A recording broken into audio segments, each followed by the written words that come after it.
Hello everyone, welcome back to my channel. I am Yakshi Malhotra, the founder of the Knit Academy. I'm so excited to have you here with me today. If you are new here, you are in for an absolute treat with the archive of demos I've got for you.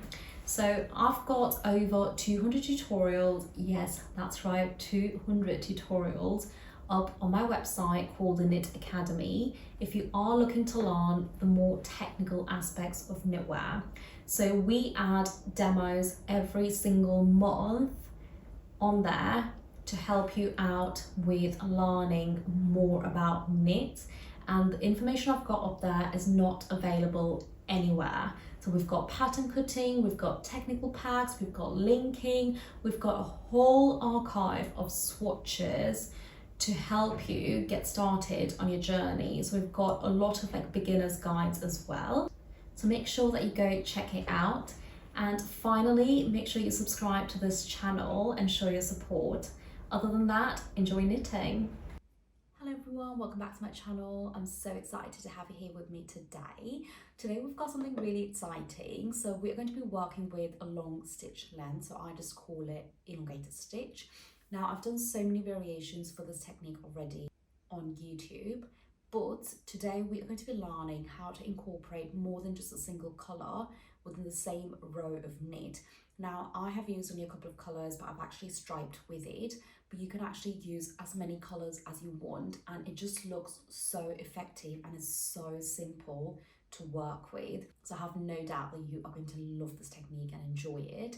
So you can actually take it a lot farther than what I'm showing you, and I have linked all the variations that I've done within the description, so you can actually combine all the techniques within the same swatch and use as many colours as you want really. So I really hope you enjoy this, and if you haven't already done so, make sure you subscribe to my channel and give me a little follow on Instagram.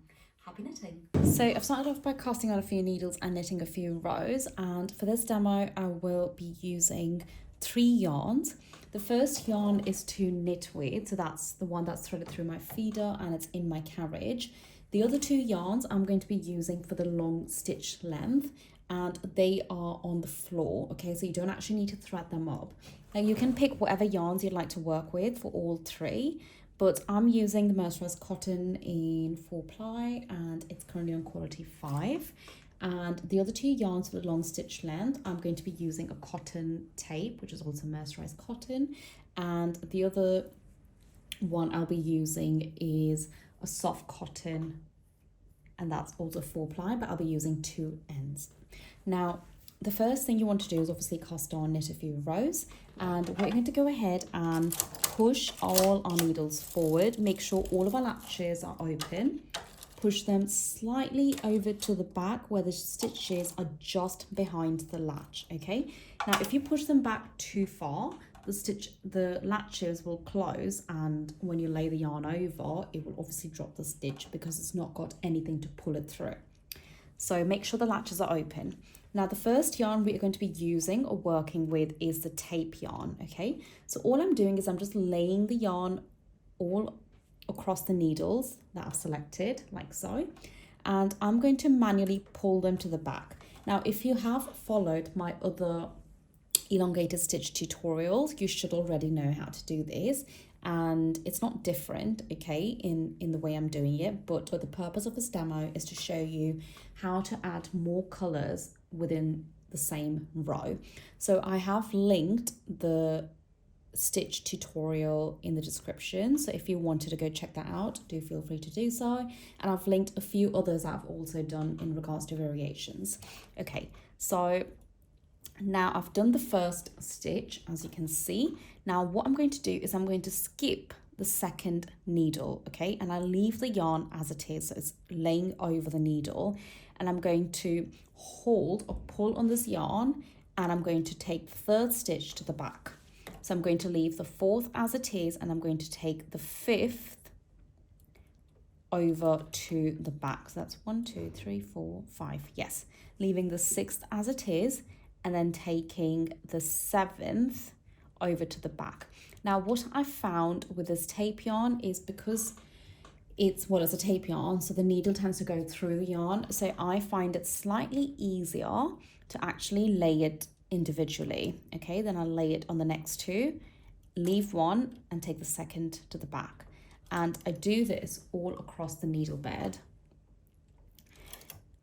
So again, I have found this to be easier for me to work with, but you can of course come up with your own method, whatever you find comfortable working with.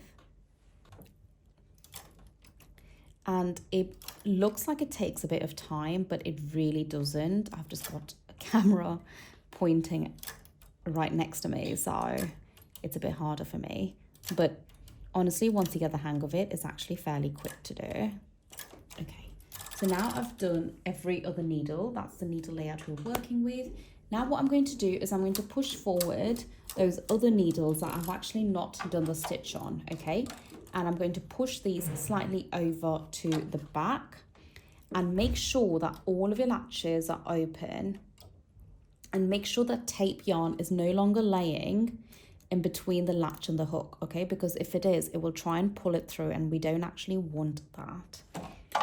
Right, now I'm going to take my second color or yarn. So for me, it's the green soft cotton, and for me, the end is on the left, so I'm going to go the other way around, okay? But again, for you, you can start from right to left. And I'm simply going to lay the yarn over, and I'm going to do the same thing. So I'm just going to pull it through individually. This is slightly easier to work with because it doesn't actually go into the yarn like it did with the tape.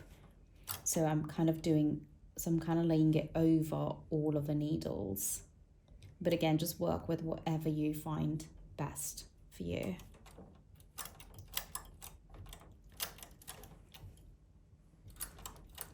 So once you've done this, just pull all of the stitches down so it's laying nice and flat.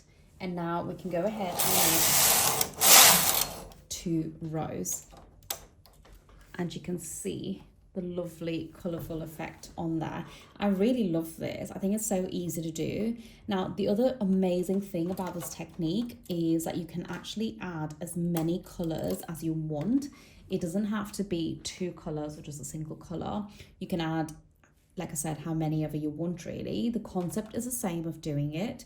You can do the first yarn every 6th needle. You can do the second one on every every 7th needle, and just so on. Really try and just like play around and experiment and see what you come up with. So this is the outcome of the demonstration that we've just done, and you can see how pretty it looks. I love how effective it is and how simple it is. I absolutely love the back of the swatch as well. I think you can use whichever one you think works best for your design. But again, like I've said, you can actually include as many colours as you want. You're not limited to just 2 colours per row. You can have as many, and definitely try and experiment to see. But I have also linked the other demonstrations of elongated stitch in the description, so do go check them out and try out all the variations that you can. So make sure you subscribe to my channel and also follow me on Instagram. I'll see you next week.